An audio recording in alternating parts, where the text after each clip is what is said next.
A manhunt for the person who fatally shot conservative activist and father of two Charlie Kirk is over after President Donald Trump announced the suspect is in custody.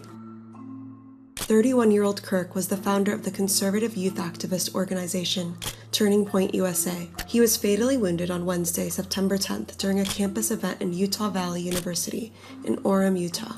Authorities have identified 22-year-old Tyler Robinson as a suspect who allegedly killed Kirk. Here is a timeline of how the shooting unfolded and how Robinson was arrested. According to Utah Governor Spencer Cox, suspect Tyler Robinson arrived at UVU's campus at 8:29 a.m. local time on the day of the shooting, driving a gray Dodge Challenger. Bo Mason, the commissioner for the Utah Department of Public Safety, said authorities tracked the suspect's movements onto the campus. Through the stairwells, up to the roof, across the roof to a shooting location.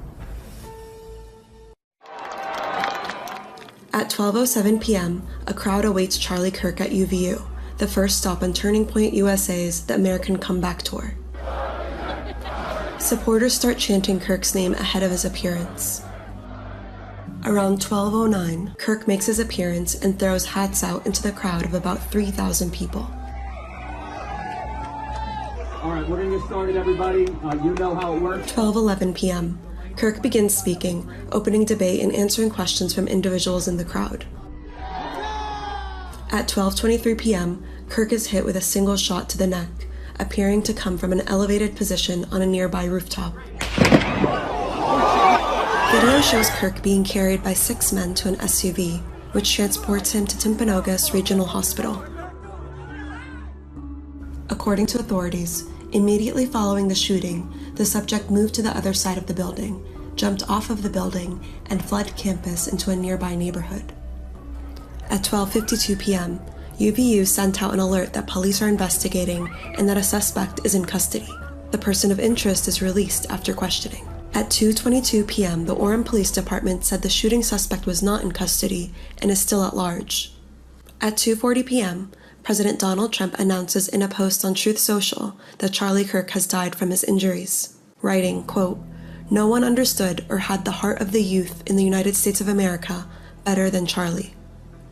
At 4 p.m., Utah Governor Spencer Cox clarifies during a press conference that there is a person of interest in custody who is being questioned. To whoever did this, we will find you. At 4:21 p.m., FBI Director Kash Patel writes in a post on X that the subject, quote, "for the horrific shooting today that took the life of Charlie Kirk, is in custody." Authorities later say the person of interest was not the shooting suspect and was released after questioning.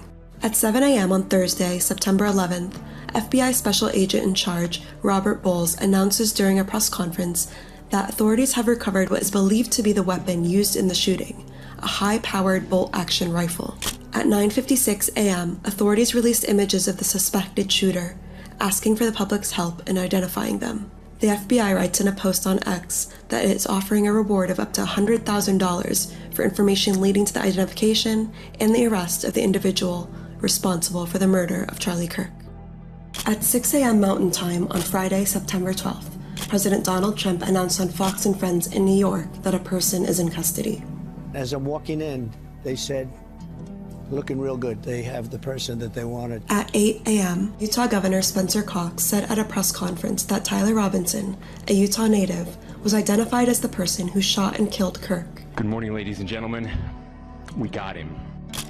He was taken into custody in St. George, Utah, on Friday. Cox said that after Robinson's father recognized his son in the distributed photographs, he told Robinson to turn himself in. Robinson initially said no, but later changed his mind, officials said. The father then called a youth pastor, who is also a U.S. Marshals Task Force officer.